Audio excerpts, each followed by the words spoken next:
મુખ્યમંત્રીએ સિદ્ધપુરના ખડીચા રસ્તા પર અમદાવાદ મહેસાણા પાલનપુરને જોડતા 6 માર્ગીય ફ્લાયઓવરનું કર્યું ભૂમિપૂજન તો મુખ્યમંત્રીની ઉપસ્થિતિમાં યોજાયેલ નારી શક્તિ વંદન અભિનંદન કાર્યક્રમમાં મહિલાઓને અપાયા સહાયક ચેક।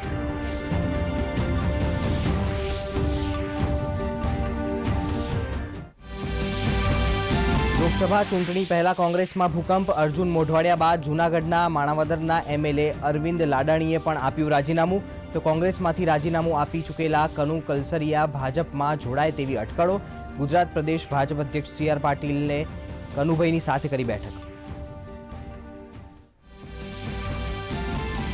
લોકસભા ચૂંટણી માટે ભાજપની તૈયારીઓ શરૂ। ભાજપ દ્વારા કેન્દ્ર સરકારની સિદ્ધિઓ ઘેર ઘેર પહોંચાડવા અભિયાનનો કરાયો પ્રારંભ। લોકોને પોતાના વિચારો રજૂ કરવા કરાઈ અપીલ। સાથે લોકસભા ચૂંટણીમાં 405 બેઠકનો વ્યક્ત કર્યો વિશ્વાસ।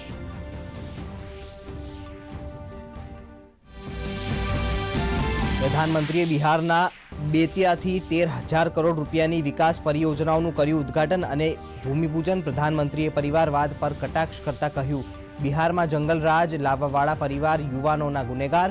એનડીએ સરકારે બિહારને જંગલરાજમાંથી લાવી બહાર। પ્રધાનમંત્રીએ કોલકાતાને 15,400 કરોડના વિકાસ કાર્યોની આપી ભેટ। આપી દેશની પ્રથમ અંડરવોટર મેટ્રો ટ્રેનની કરી મુસાફરી। સંદેશખાલીમાં ઘટના મામલે પ્રધાનમંત્રીએ મમતા સરકાર પર કર્યા પ્રહાર તો પીડિત મહિલાઓએ પ્રધાનમંત્રીને સંભળાવી આપવીતી।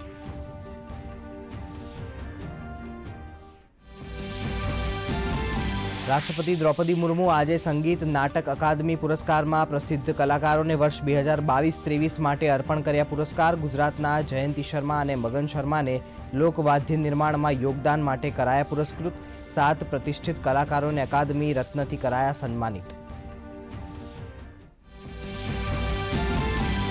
અંગદાન સેવા યજ્ઞમાં સ્કિન દાનનો થયો ઉમેરો। સરકારી હોસ્પિટલમાં સ્કિન બેંકનો આરોગ્ય મંત્રીએ કરાવ્યો પ્રારંભ। મૃત જાહેર કરાયેલ 18 વર્ષથી વધુ વયના કોઈપણ બ્લડ ગ્રુપ ધરાવતા વ્યક્તિ કરી શકશે સ્કિન ડોનેટ। ચામડીનો 5 વર્ષ સુધી કરી શકાશે ઉપયોગ।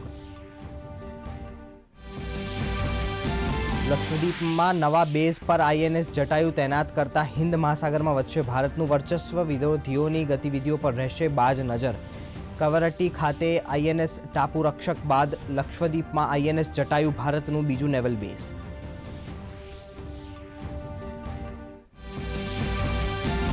ઊભા પાકમાં નુકસાનથી રાજ્યના ખેડૂતોને મળશે રાહત। હાલ વરસાદની શક્યતા નહીં હોવાનું હવામાન વિભાગનું અનુમાન।